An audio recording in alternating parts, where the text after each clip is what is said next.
ya udahlah bikin karya sebanyak-banyaknya, mungkin dia akan nyari jodohnya sendiri. Khairukum ahsanuhum khuluqan wa anfa'uhum linnas. Jadi sebaik-baiknya manusia itu yang akhlaknya paling baik dan memberikan manfaat paling banyak.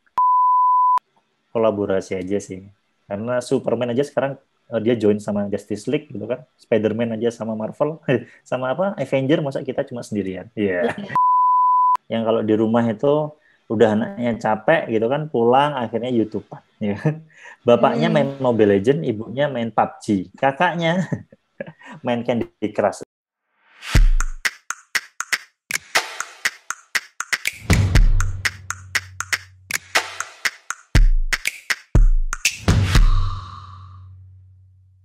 Hai Kak Sam, welcome to Yuhu Project. Oke, halo.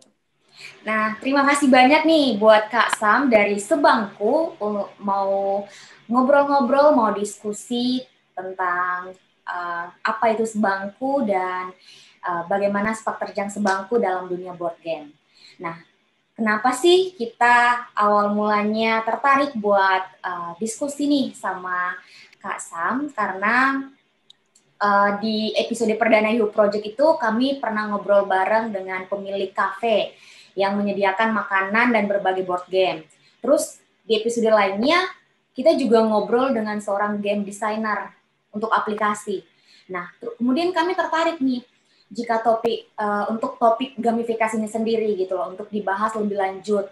Nah, bersamaan dengan ini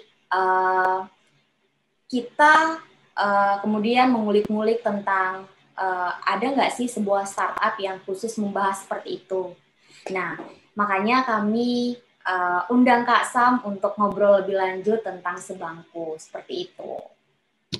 Oke. Makasih banyak loh Kak Sam udah mau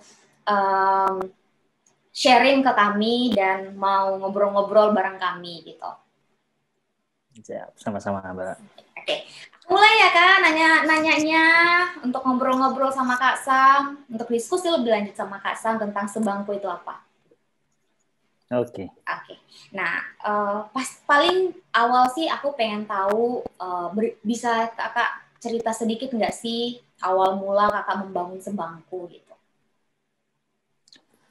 Oke, ini kalau berarti ngomongin historical ya. Iya. Jadi Sebangku sendiri ini kita mulai tahun 2016, Mbak. Jadi waktu itu saya lagi S2, ketepatan background saya tentang komputer ya. Oh gitu, Nah, oke. tapi waktu di S2 ini saya lihat, waktu itu saya banyak gerak di komunitas pendidikan dan ternyata ingat waktu kecil dulu itu kita kok suka banget main gitu kan.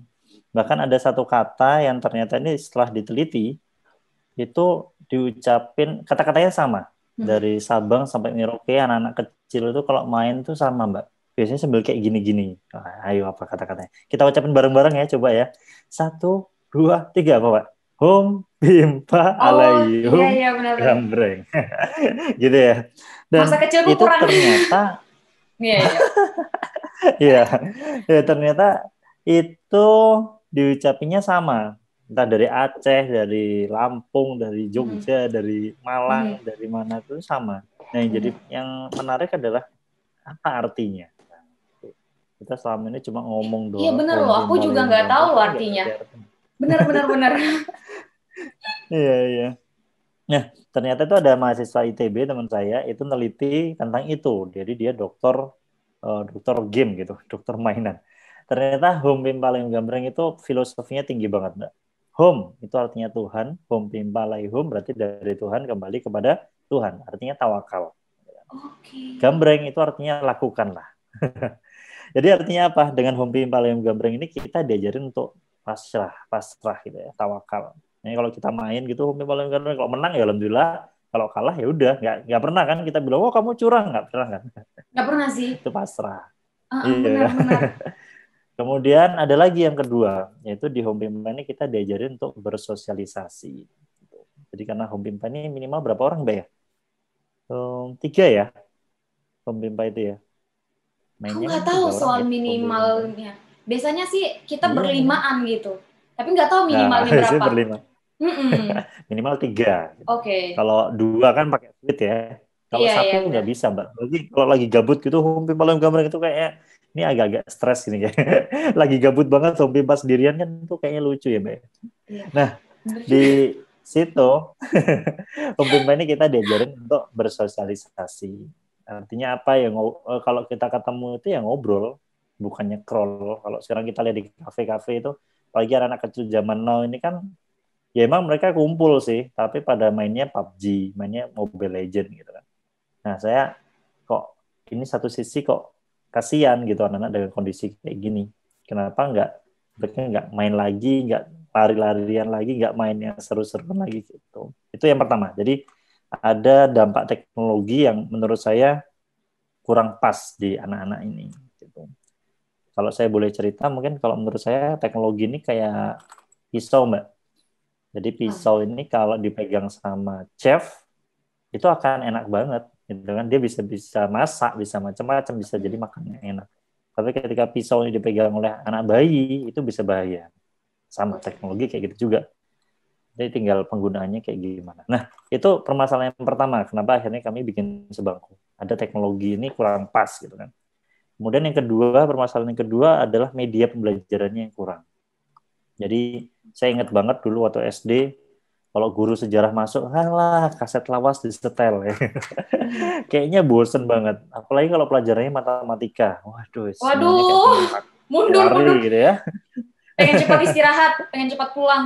Persis. Mm-mm. Nah, kayak gitu. Jadi kalau dari dua permasalahan tadi, kami pengen coba game ini bagus, tapi gimana kalau gamenya tentang pendidikan? Jadi minimal anak-anak itu dia akhirnya tertarik lah mau belajar sesuatu gitu. Dan Mm. meskipun di sebangku ini ada teknologinya, tapi teknologinya bukan sebagai media yang utama, tapi hanya sebagai penunjang. Nanti akan saya tunjukin kayak gitu. Wah, keren, keren, keren, keren, keren, Kak. Makanya kita pertama kali perdananya tuh ngundang kafe yang ada board game-nya gitu. Karena kita juga melihat permasalahan yang sama gitu. Kayak aku Ya, pribadi merasa bahwa megang HP tiap hari itu bukan tiap hari lagi, tiap jam, tiap detik itu membosankan gitu. Tapi itu jadi hmm, sebuah habit, jadi sebuah kewajiban gitu. Nah, gimana kalau kita main game tapi nggak harus ada HP-nya gitu. Dan itu menarik buat ya, ya. kami ulik lagi gitu. Nah, oke, aku pengen nanya dari niat kakak kan membangun sebangku gitu kan. Apakah Ya. sejalan dengan tren game di Indonesia sendiri, khususnya board game? Oke. Berarti kita ngomongin board game ya. Iya, please. Oke, ini akan saya share sedikit data. Jadi mungkin saya boleh sharing sebelum dikit ini. Jadi di Indonesia ini sudah ada asosiasinya, asosiasi board game, namanya API BGI. Oh, Dan di asosiasi ini memang ada beberapa teman-teman yang sudah bergerak lama. Nah, tapi ini slide yang saya ambil dari API BGI ya, dari asosiasi kami. Ini nyeritain tentang perbedaannya tabletop game yang kita kenal dengan board game itu ya, sama mm-hmm. video game. Kelihatan ya di layarnya? Kelihatan, kelihatan Kak. Oke, oke. Kemudian yang menarik adalah di digital board game kalau dibandingin sama tabletop game, ini kalau kita ngomongin di Kickstarter yang basicnya adalah pendanaan, itu malah yang projectnya yang sukses itu malah mayoritas dari board game. Nah, kenapa kayak gitu? Kebetulan saya juga dari digital game juga. Hmm. Jadi kalau digital game itu ribet, Mbak. Cara proses bikinnya itu lama banget. Mungkin nanti akan saya tunjukin prosesnya ya, kayak gimana. Mm-hmm. Intinya dia akan ada musik, ada orang coding, ada orang game game designer, ada level designer tuh banyak banget yang di biru ini. Dan tingkat fail-nya, tingkat kegagalannya tinggi banget. Nah, sedangkan di board game enggak. Di board game kan cuma ada 3 komponen utama. Yang pertama ya cara mainnya, gitu kan. Mm-hmm. Yang kedua itu lebih ke artnya, gambarnya itu, yang terakhir baru dicetak gitu kan. Jadi cuma ada 3 step, sedangkan di digital tuh bisa sampai 5 sampai 10 step. Mm-hmm. Inilah yang kenapa akhirnya banyak project tabletop atau board game itu yang lebih sukses di luar negeri daripada video game. Kemudian ternyata yang menarik adalah ini, Mbak. Kita di Indonesia tahunya hanya monopoli dan ular tangga ya. Ternyata Iya, di luar benar. sana itu ada game. Nah, itu. Di luar sana ada judulnya Borneo. Ini kan Indonesia banget, Mbak. Iya, benar. Batavia, Indonesia banget. Sumatera Indonesia Bang. Cuma sayangnya ini yang bikin bukan orang Indonesia. Oh, Gitu. okay. Jadi mungkin kalau salah saya boleh spoiler karena ketepatan di saya ngajar di Amikom ya, Universitas Amikom Yogyakarta yang itu lagi booming banget sekarang dengan film Battle of Surabaya-nya. Kami kemarin sempat ngobrol-ngobrol dengan Disney. Ternyata Disney itu sudah mulai kehabisan bahan cerita.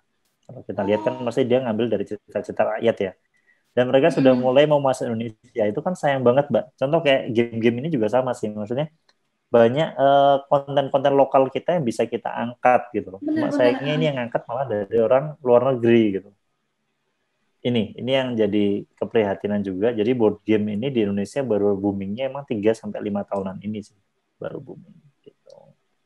Nah, ini 2017 KPK itu bikin board game anti korupsi dan ini gamenya digratisin ke seluruh Indonesia. Jadi nanti ada komunitasnya namanya Obat Manjur.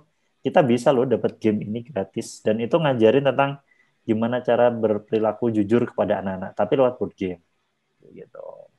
Ada banyak dia, ada sampai 11 atau 17 game gitu dari KPK. Kemudian ini juga sama dulu. Oh iya, ini kita kalau board game itu kiblatnya ke Jerman, Mbak.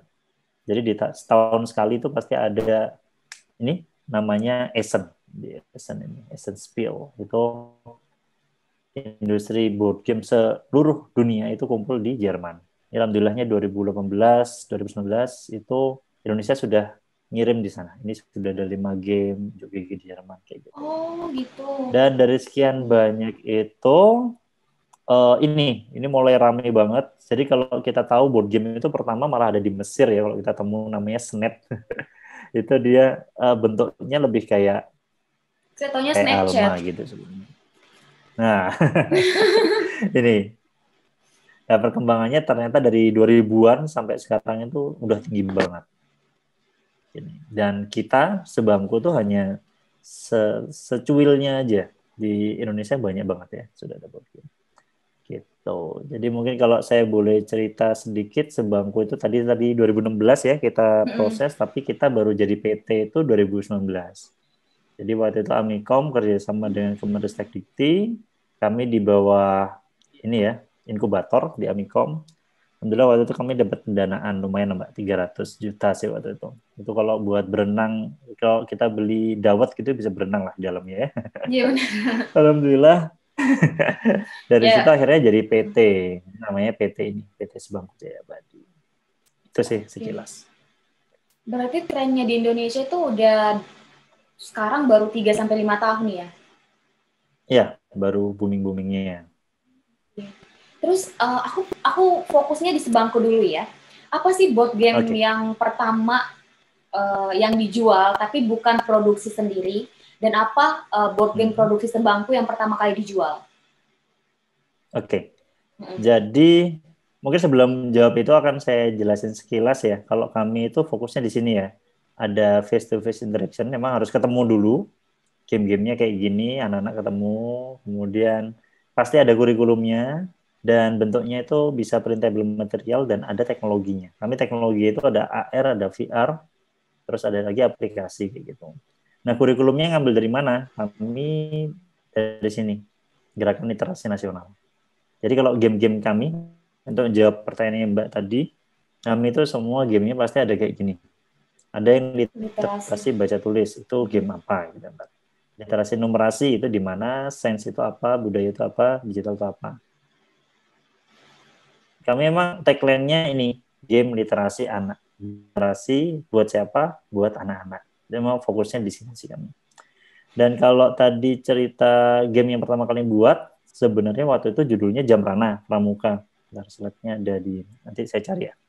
Intinya waktu itu gamenya tentang pramuka banget, dan waktu itu ada acara Jambore Nasional di Jakarta, pramuka ya, yang acaranya 5 tahun sekali itu, dan itu dihadiri oleh 12.000 pramuka se-Indonesia.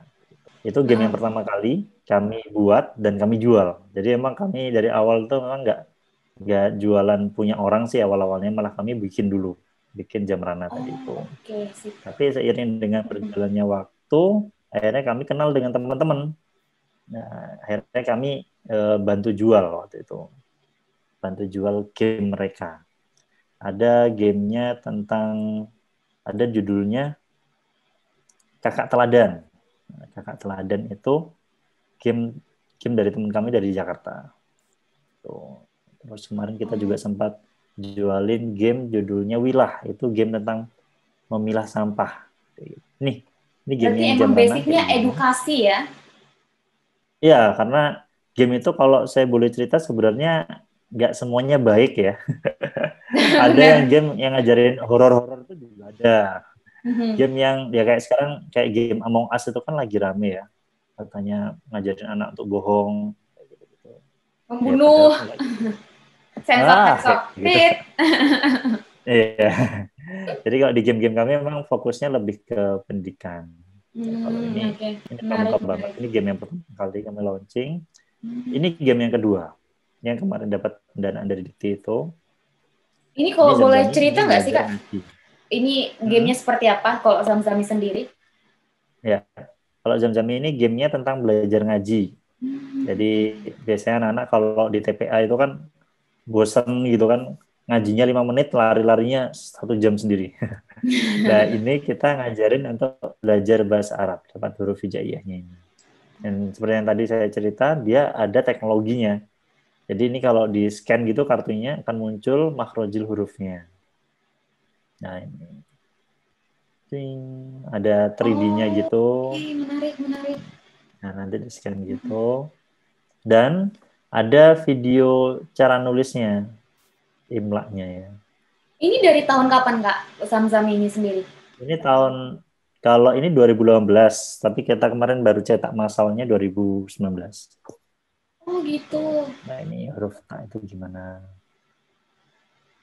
Karena sekarang tuh lagi Nah, tren banget itu loh, yang pop up gitu, kita scan apa terus pop up. hmm, Terus ya, kakak udah ya kita kayak membangun gitu. itu, jadi hebat aja menurut aku. Ya, dan alhamdulillahnya kemarin ini kita sudah ketemu dengan Bapak Menteri Pendidikan waktu beliau ke Jogja Hari Oh, ada Pendidikan Kak Nasional. Najwa juga. Iya.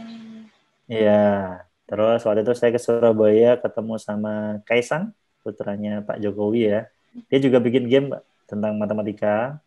Kemudian kami ada di ikut komunitas juga namanya Semua Murid Semua Guru, jaringannya Kak Najila Shihab-nya, Mm-mm. adiknya, kakaknya Najwa Shihab ya. Mm-mm.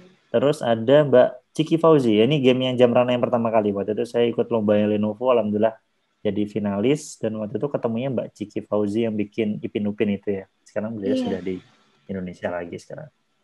Tapi kalau menurut kami yang paling seneng itu ya, kalau saya pribadi sih, khairukum asanahum hulukan wa anfa'um linnas. Jadi sebaik-baiknya manusia itu yang akhlaknya paling baik dan memberikan manfaat paling banyak. Jadi Ah, paling iya. seneng itu ya pas kayak gini.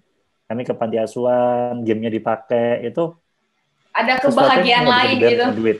Iya, benar. Nah, persis itu. Iya, Itu iya aku sih. sampai merinding loh. Oke, Itu. kita kan sempat kepo-kepo nih Kak ya, di IG Ya. Sebangku sendiri gitu. Kita Hmm. lihat di IG Sebangku juga membuat pelatihan gitu dan jasa pembuatan. Oke. Apakah yang dimaksud Sebangku ini Hmm. menerima jasa pembuatan board game dari luar atau game di aplikasi? Oke, jadi kami memang buka keduanya. Di Sebangku sendiri kami ada 4 divisi Mbak sebenarnya. Yang pertama Sebangku game yang tadi ya, orang bisa Hmm. minta dibikinin game kayak gitu. Atau mungkin kami yang bikin game, kami jual gitu juga bisa. Terus kemudian ada Sebangku Store. Kalau Sebangku Store itu kami lebih ke penjualan board game, karya-karya teman-teman yang lain tadi. Kayak tadi kita jualin Kakak Teladan, Wilah, macam itu ada kami jualin di situ. Yang ketiga itu ada Sebangku Akademi, lebih banyak ke pelatihan-pelatihan memang. Contoh ini kemarin ini di Sebangku Game kita kerjasama dengan Tagana, Taruna Siaga Bencana. Kita bikin board game untuk ini Mbak, kalau Merapi anak-anak itu kan nggak ngerti dia harus ngapain. Kalau ada gempa harus gimana dong? Itu kita bikin board game-nya. Gitu. Kita kemarin juga pelatihan juga buat keluarga. Ini komunitas homeschooling. Kalau ini komunitas kami yang tadi ya Sebagu Game, kami juga ini kemarin ke Malaysia, kita ke Bandung, kita ke Jakarta hanya dengan game ini gitu kan. Kalau yang pelatihan tadi saya boleh cerita itu kemarin baru aja kami kerjasama dengan Kemendikbud, lebih tepatnya di Seameo ini Ini punya Kemendikbud tapi tingkatnya udah Asia Pasifik. Jadi ini orang ahli-ahli matematika yang mereka kita sharing gitu ya, kita ajarin selama 3 hari bikin game. Mulai dari board game, kemudian konsep, sampai akhirnya bikin yang digital juga. Jadi mereka punya 2 pelatihan gitu. Yang satu bentuknya board game, yang satu bentuknya digital. Kalau ini kita pelatihan ke guru-guru, waktu itu di Jogja ada namanya Sekolah Tumbuh, ini sekolah inklusi ya, dan di komunitas guru belajar Jogja. Kemarin ya kayak gini Mbak, kita intinya kolaborasi aja sih. Karena Superman aja sekarang dia join sama Justice League gitu kan, Spider-Man aja sama Marvel, sama apa Avenger, masa kita cuma sendirian. Iya. Yeah. Jadi kita ya kerja sama kayak gitu. Iya, itu memang harus kolaborasi sih. Sharing ekonomi sekarang. Ya. Nah, aku tertarik nih. Aku lihat beberapa dari penjelasan kakak nih. Kakak di sana ada highlight-nya soal parenting. Nah, kenapa parenting itu menjadi apa ya? Salah satu highlight utama di Sebangku? Iya, karena basically kalau kami ini tadi Mbak, yang kalau di rumah itu udah anaknya capek gitu kan, pulang akhirnya YouTube-an. Ya. Bapaknya main Mobile Legends, ibunya main PUBG, kakaknya main Candy Crush. Udah, jadinya di rumah itu bukannya ngobrol, malah semuanya sibuk dengan gadgetnya sendiri. Jadi padahal dengan board game ini kelebihannya adalah tadi face-to-face interaction, jadi social bondingnya harusnya didapat dong. Jadi saya punya harapan tuh mungkin someday gitu, setiap hari di setiap rumah itu punya board game yang mana tiap contoh mungkin hari Kamis malam atau mungkin hari Sabtu, semuanya bebas dari gadget, kita main board game bareng-bareng, dan itu akhirnya kan ngobrol ya. Akhirnya ketemu orang lagi, ngobrol sama bapaknya lagi, ketemu ibunya. Mungkin kalau buat adik-adik, buat anak-anak sekolah juga gitu, ketemu, kenalan sama lagi. Jadi emosional tuh nggak bisa digantiin sih, meskipun dengan teknologi mau secanggih apapun itu. Kalau menurut saya masih harus ketemu. Gitu. Apalagi di masa pandemi ini ya. Di masa pandemi ini anak-anak pada di rumah, nggak sekolah, wah itu kenapa nggak main sambil belajar. Bahkan mereka kadang mereka tuh belajar, tapi mereka rasanya tuh main gitu. Ini menarik. Iya. Nah, kakak bisa tolong ini nggak sih share board game untuk usia termuda hingga yang paling tua yang dimiliki Sebangku? Oke, jadi kalau di Sebangku ini kami arahnya lebih ke minimal umurnya, gitu ya. Oke. Jadi umurnya, contoh yang ini umurnya 7 tahun minimal, maksimalnya jadi terserah. Mau buat orang dewasa, orang sudah tua pun itu masih bisa, contohnya kayak gitu. Jadi emang minimalnya berapa tahun. Kalau ini game yang kami yang kedua ini, yang baru diproduksi Masal kemarin, Sutasoma, ini juga 7 tahun. Tapi kalau boleh spoiler, sekarang kami lagi bikin yang untuk 5 tahun. Judulnya adalah Zamzami juga, tapi versi kedua. Kalau ini tentang rukun iman dan rukun Islam. Kayak gitu. Dan Sang Legenda ini juga 5 tahun. Ini kita besok Sabtu ini mau ketemu dengan guru-guru PAUD. Itu memang kita ngajarin anak-anak untuk storytelling, bercerita. Jadi memang di sini nggak ada tulisan yang banyak. Ya udah, sementing kartunya keluar, mereka bercerita. Ini aku mau nanya ya, ini sebenarnya apa ya, keresahan pribadi. Koreksi aku kalau salah sih ya Kak. Ya. Kenapa sih banyak board game itu tidak dijual bebas? Dan menurut aku itu aku sulit mencari dan terkesan lebih eksklusif gitu. Koreksi aku ya kok kalau salah. Kalau soalnya jarang banget aku kalau ke Gramet gitu, ya paling punya board game luar ataupun juga board game-nya pun juga terbatas aja gitu, nggak terlalu banyak. Iya benar-benar. Itu emang kemarin, jadi gini kalau saya boleh cerita, dulu itu di Gramedia sempat mereka bahkan publish Mbak. Mereka punya game sendiri, dijual sendiri di Gramedia itu ada. Dulu sempat ada Mardika, Monasras, ada Warung Wars kayak gitu. Tapi nggak tahu kayak gimana keadaannya, tapi kok sekarang ini agak-agak berkurang memang. Dan memang itu benar, kalau itu saya memang bener sih kalau di Gramedia agak susah ya, apalagi di Togamas gitu mungkin malah nggak ada ya.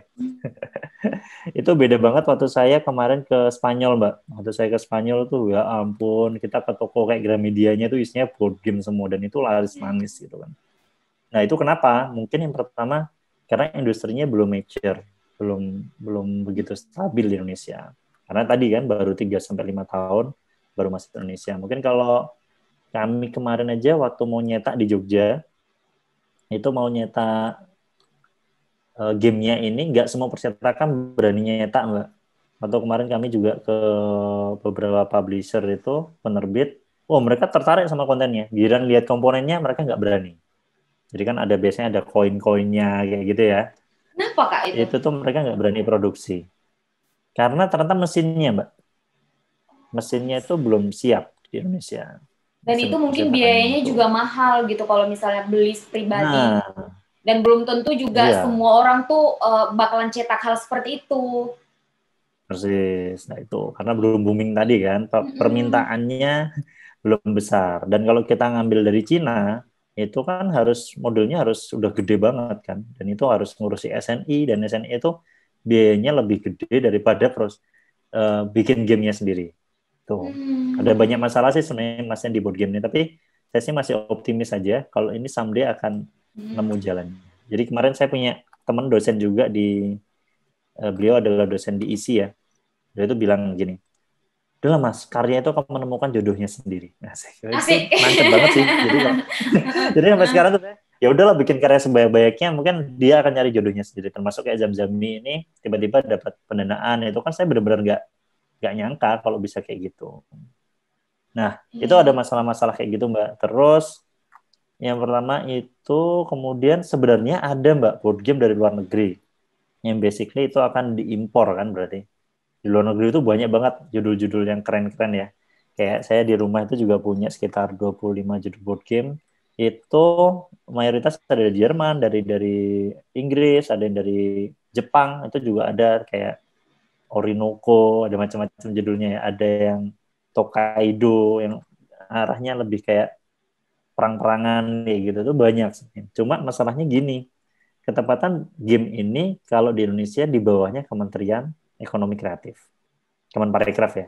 Kalau Mhm. dulu namanya Bikraf ya tahun kemarin. Kalau tahun sekarang namanya Kemenparekraf lagi, Kementerian Pariwisata dan Ekonomi Kreatif. Dan di Kemenparekraf ini yang diharapkan adalah kita bisa ekspor, bukan impor. Itu yang jadi masalah. Sebenarnya bisa sih kita ngimpor dari luar. Game-game dari luar kita bahasa Indonesia kan, terus kita jual bebas itu bisa. Cuma kalau dari sisi tadi, dari ekonomi kreatifnya, ya akan lebih baik kalau kita tuh bisa ekspor. Makanya saya target kayak Zam-Zam ini targetnya bisa dijual sampai minimal ke Malaysia. Mhm. Gitu harapannya. Jadi kita mengekspor produk bukan mengimpor. Gitu Mbak. Oke, oke, sip, siap.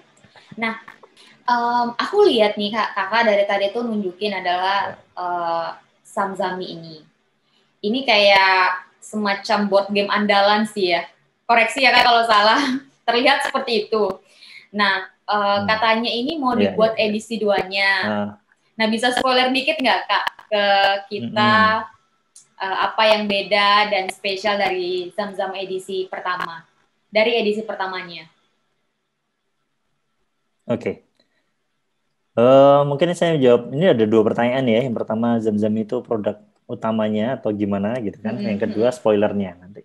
Oke, yang Oke. pertama, ini memang andalan kami di 2019, Kak, Zam-Zam ini. Oh Tapi gitu. kalau yang 2020, andalannya sebenarnya ini, Kak. Oke, ini kalau saya share ya, Ya. Sutasoma ini menjawab kegelisahan yang tadi guru sejarah bosenin banget gitu kan. Nah, kenapa kita nggak bikin media yang lebih menarik? Gitu. Oke. Di Sutasoma tadi, ini gamenya tentang ngangkat 5 hal. 3 hal tentang candi, jadi Candi Borobudur, Prambanan, dan Ratu Boko, yang ada di Jogja intinya ya. Hmm. Kemudian ada kisahnya Bandung Bondowoso dan Ramayana. Jadi kedepannya kami rencana mau bikin sequelnya. Sutasoma edisi Majapahit, edisi Sriwijaya, dan macam-macam perkembangannya. Gitu. Ini iklannya sekilas ya, kita lihat bersama-sama. Mudah-mudahan. Jadi ini dia lagi belajar candi apa ya yang terbesar di dunia? Borobudur dia. Kedengaran nggak Kak suaranya? Enggak sih. Oh enggak ya, oke Mm-mm. deh. Ini saya kasih ini aja dubbing gitu ya. Mm-mm. Nah ini intinya dia kok tahu terus. Dari mana kamu bisa belajar katanya? Lewat Sutasoma. Nah ini dia main. Jadi dia itu nyocok-nyocokin kartu gitu. Kemudian dia main lagi. Jadi ada yang bentuknya nyocokin koin, ada yang dia harus cepet-cepetan tepuk tangan. Gitu. Dari Sebangku Games. Nah, ini kurang lebih kayak gini cara mainnya. Ini ada kartu. Ini kartunya si Sinta contohnya ya. Ini ada gambarnya. Hijau, biru, kuning, merah. Setiap pemain tuh punya koin 4 ini. Ya, tapi urutannya beda-beda. Ada merahnya di sebelah sini. Nah, ini harus nyocokin ini. Cepet-cepetan. Yang cepet harus bilang Sutasoma. Gitu. Itu jadi poinnya dia. Dan gambar-gambarnya ini gambarnya. Jadi kita coba membuat kontennya konten Indonesia, tapi kita kemas ala-ala internasional. Nah, di Indonesia lagi boomingnya tentang anime, ya kita coba bikin tentang kayak model-model manga kayak gini ya. Nah, kemarin tuh sempat ada yang komen sih, nyeletuk aja dia. Ini kan ada Rahwana nih. Kalau Mm-mm. Rahwananya maco kayak gini, kayaknya aku mau udah diculik katanya. Gitu-gitu lah ya. Oh, Intinya oke. gitu. Dan ini yang menarik lagi adalah ini saya kerjasama dengan mahasiswa saya. Waktu itu dia masih semester 3. Semester 3 aja udah bisa bikin kayak gini. Teknologi Mm-mm. informasi dan dia emang jurusannya lebih ke animasi gitu ya. Dan ini kartu ini kalau di scan itu akan muncul kayak tadi ya augmented reality. Kalau di scan dia akan muncul kayak gini. Oh, jadi candi apa namanya Prambanan itu ada 3 candi utamanya. Itu candi apa? Anoman itu siapa? Itu nanti ini kalau di scan muncul kayak gini. Penjelasannya selalu ada bahasa Indonesia. Ini pakai bahasa Indonesia voice-nya, Mm-mm. tapi nanti tulisannya di bawah itu pakai bahasa Inggris ya. Kenapa? Karena kami memang rencana untuk game-game kami selanjutnya arahnya untuk luar negeri gitu. Mm-mm. Amin, amin. Kemudian, amin. Dan ini ada VR-nya, Mbak. Nanti ada aplikasi yang bisa di-download di HP, kemudian ditempelin kayak kacamatanya itu, atau langsung dipakai HP aja, itu langsung kelihatan kayak gini. Oh, ini namanya Candi Ratu Boko ya. Oh, ternyata ini ya tempat syutingnya ADC kedua.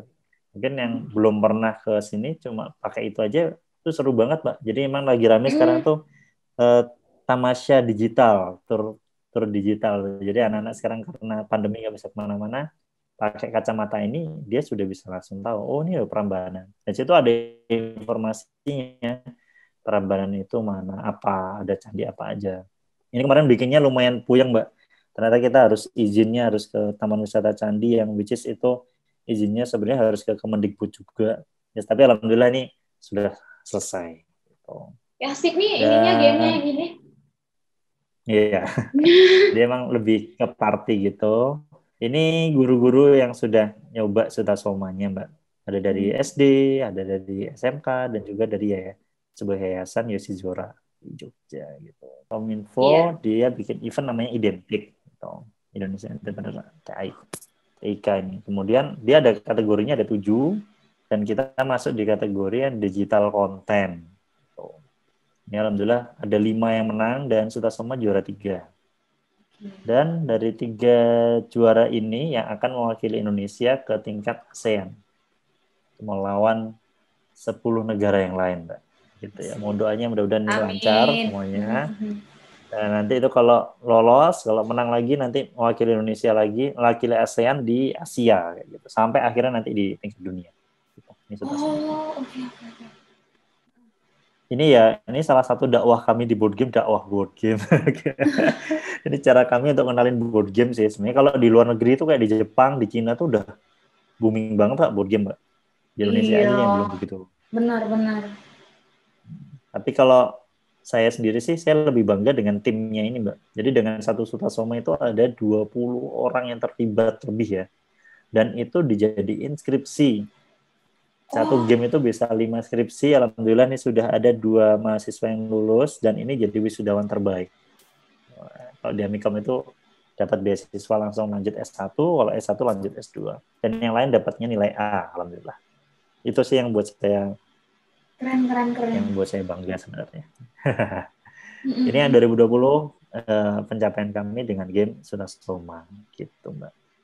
Kalau untuk Zamzami sendiri, pertanyaan kedua nih Kak. Ya. Yang aku bilang tadi, bisa spoiler dikit nggak edisi kedua Zamzami sendiri seperti apa? Ya. Zamzami kedua ini, bentar, saya pindah aja ya. Stop share. Langsung saya tunjukin aja. Sebenarnya sudah ada videonya juga sih. Oke, nggak apa-apa. Ini dia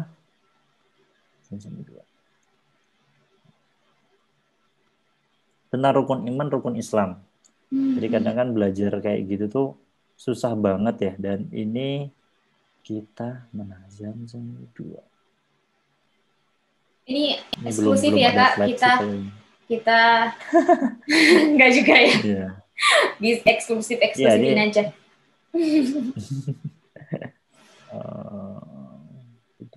Oke, nih kelihatan nggak Mbak? Kelihatan sih. Ini kita lagi proses validasi kontennya sih sebenarnya. Nanti ini ada bukunya gitu. Kelihatan yang ini Maesa gitu? Iya, kelihatan. Kelihatan, tapi cuma bagian kecilnya. Cuma bagian atasnya aja.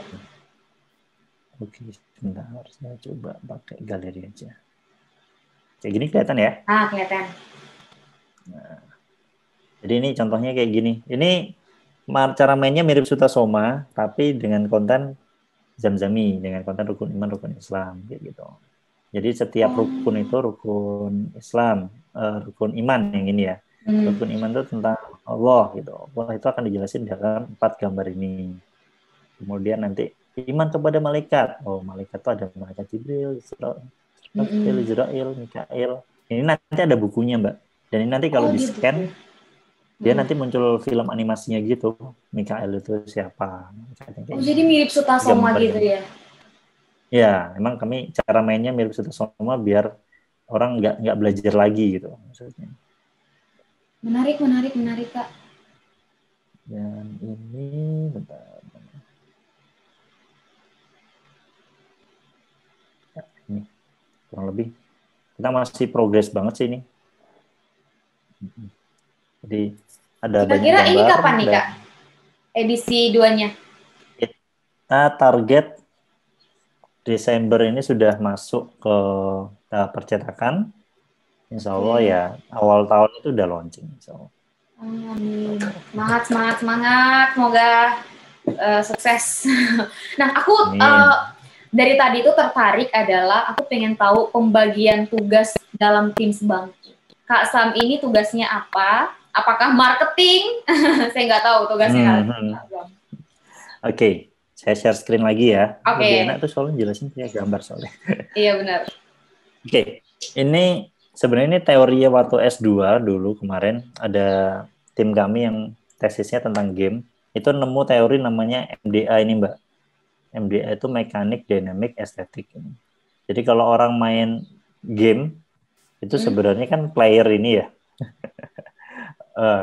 Itu persis kayak orang lagi baca buku. Kalau mau beli buku kan mesti lihat dari covernya dulu. Ini estetik itu gambarnya. Mesti lihat, oh gambarnya bagus ya, gitu. Dia mesti mau beli ini. Tapi setelah beli, selain itu ada dynamic ini. Ini dynamic ini lebih kayak level-levelnya itu kayak gimana, ada variasi apa enggak gitu. M itu mekanik itu cara mainnya tadi kayak Suta Soma itu. Ini beda cara lihat ya. Kalau pembeli lihatnya dari sini kebalik. Dari gambarnya dulu sampai akhirnya cara main. Kalau kita sebagai yang bikin gamenya, kita lihatnya dari sini dulu. Desainernya dulu.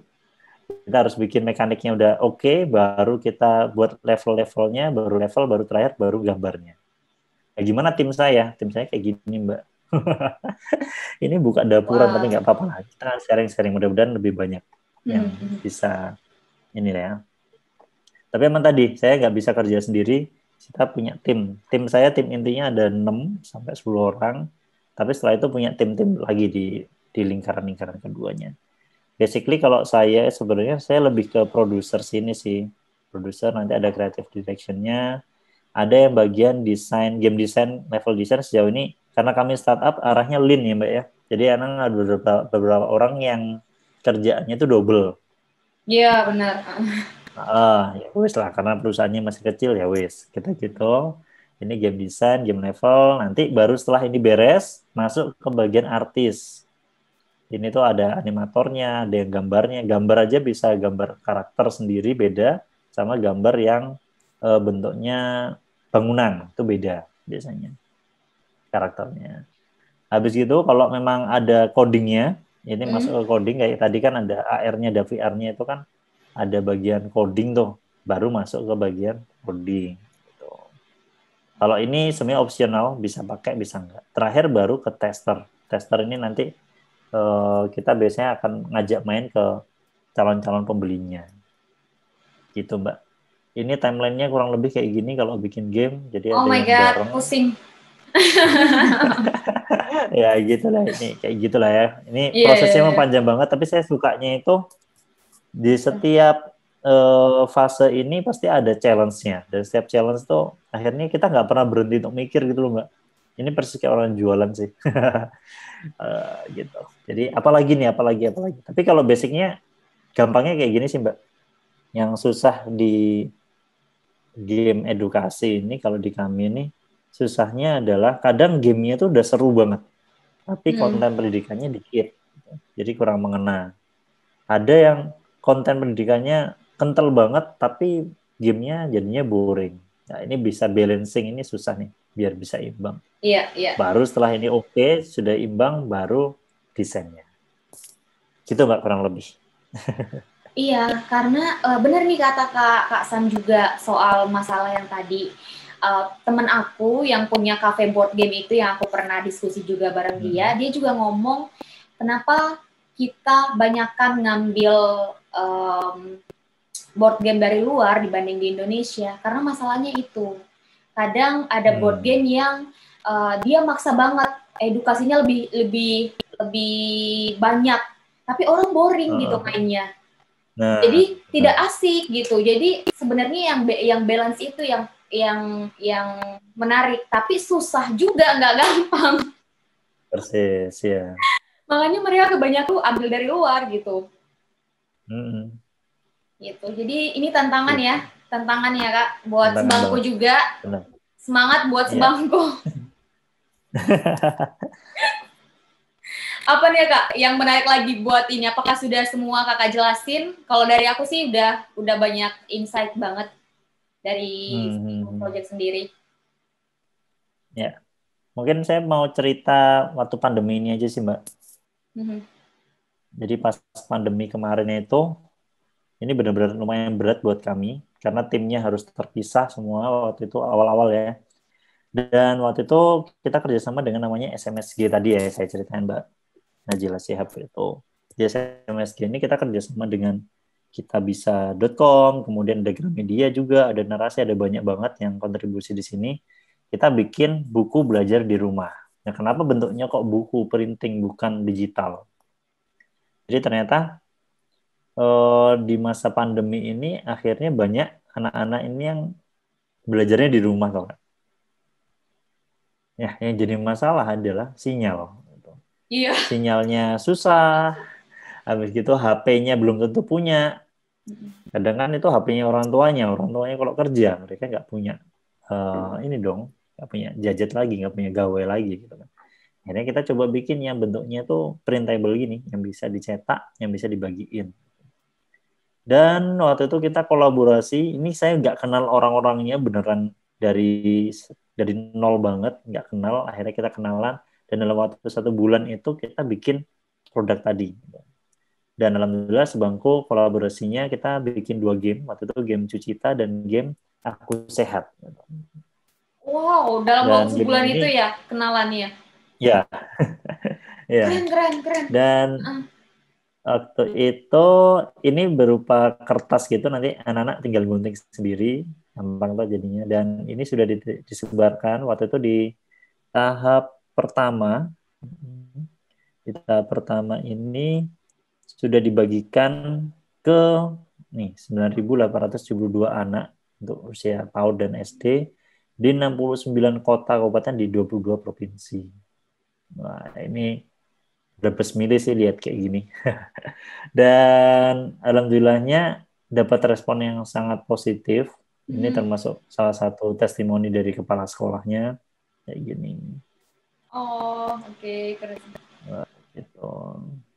Ya, itu. Jadi kami setelah itu akhirnya sekarang kami lagi proses bikin kayak gini lagi. Nah, tapi kita coba arahnya lebih ke board game yang sudah ada. Kita akan donasikan ke tempat-tempat yang literasinya rendah. Itu spoilernya sih Mbak yang akan kami lakukan. Jadi ada 3 game yang akan kolaborasi. Dan di 3 game itu nanti akan didonasikan ke daerah dengan tingkat literasi yang paling rendah.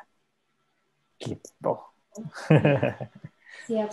Menarik Kak. Menarik apapun yang dikerjakan oleh Sebangku ini semoga sukses dan apapun yang kedepannya berjalan dengan baik gitu. Nah, aku pengen ada closing statement dari Kak Sam. Entah itu motivasi, entah itu apapun yang bisa Kakak sharing ke kita gitu soal Sebangku atau apapun. Oke.